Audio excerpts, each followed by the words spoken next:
नमस्कार, आपण पाहता स्टार वन महाराष्ट्र न्यूज, जनसामान्याचं निर्भीड व्यासपीठ। आजच आपल्या चॅनलला लाईक करा, सबस्क्राईब करा, शेअर करा। लासलगाव येथील प्रसिद्ध उद्योजक नरेंद्र रणछोडदास राणा, महेंद्र रणछोडदास राणा यांनी व त्यांच्या कुटुंबियांनी लासलगाव परिसरात शेतकरी असल्याचा बनावट पुरावे देऊन मोठ्या प्रमाणात शेतजमिनी घेतल्याचा दावा करण्यात आला असून या माध्यमातून शासनाची फसवणूक केली आहे। शासनाने शेतकरी नसताना शेतजमीन खरेदी केल्या प्रकरणी शासनाने जिल्हाधिकारी यांना आदेश देत बोगस शेतजमीन खरेदी केल्याप्रकरणी राणा कुटुंबियांच्या सर्व जमिनी जप्त करण्याचे आदेश देण्यात आले अशी माहिती सामाजिक कार्यकर्ते किरण सोनवणे यांनी दिली आहे। राणा यांनी स्वतःच्या व कुटुंबाच्या नावे शेकडो एकर जमिनी खरेदी केल्या। लासलगाव व निफाड या ठिकाणी राणा यांच्या मालकीच्या जमिनी आहे। राणा मूळचे गुजरातमधील कच्छ येथील रहिवासी असून त्यांच्या कुटुंबात महाराष्ट्रात कोठेही शेतजमीन नसल्याची खात्रीलायक माहिती आहे। त्यानंतर राणा यांनी 1992च्या दशकात पहिल्या वेळी शेतजमीन खरेदी केली। त्यावेळी त्यांच्याकडे कोणताही शेतकरी पुरावा नसतानाही त्यांनी ती खरेदी केली आहे। या खरेदी केलेल्या शेतजमिनीच्या 7/12 उताराच्या आधारे त्यांनी अनेक शेतजमीन खरेदी केल्या आहेत। याबाबत अधिक माहिती सामाजिक कार्यकर्ते किरण सोनवणे यांनी दिली आहे। त्याचप्रमाणे शासन आदेशानुसार जिल्हाधिकारी यांनी राणा कुटुंबियांवर योग्य ती कारवाई करून त्यांच्या बोगस शेतजमीन शासन जमा करण्याची मागणी सामाजिक कार्यकर्ते किरण सोनवणे यांनी केली आहे। भाऊसाहेब सोनवणे, राहणार आंबेगाव, तालुका येवला, जिल्हा नाशिक।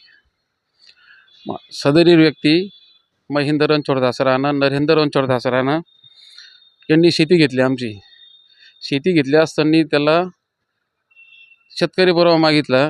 त्यांनी गट नंबर 309चा शेतकरी पुरावा दिला। गट नंबर 309चा ज्यावेळेस आम्ही नोंद काढली त्याला गट नंबर 2चा उतारा जोडला। ज्यावेळेस गट नंबर 2 काढला त्यावेळेस निफाड येथील गट नंबर 8चा 7/12 हजर केला होता। ज्यावेळेस गट नंबर 2 घेतला त्यांनी त्यावेळेस त्याला नोंद पडली मोठी, एक शेतकरी पुरावा द्या। मग त्यांनी गट नंबर 8चं खंडपत्र दिलं। त्याच्यानंतर मी येवला प्रांत यांच्याकडं एक अर्ज केला कासार साहेबांकडे। कासार साहेबांनी आमच्या बाजूने निकाल दिला। सदरील व्यक्ती हे शेतकरी नाही आहे असे दिसते।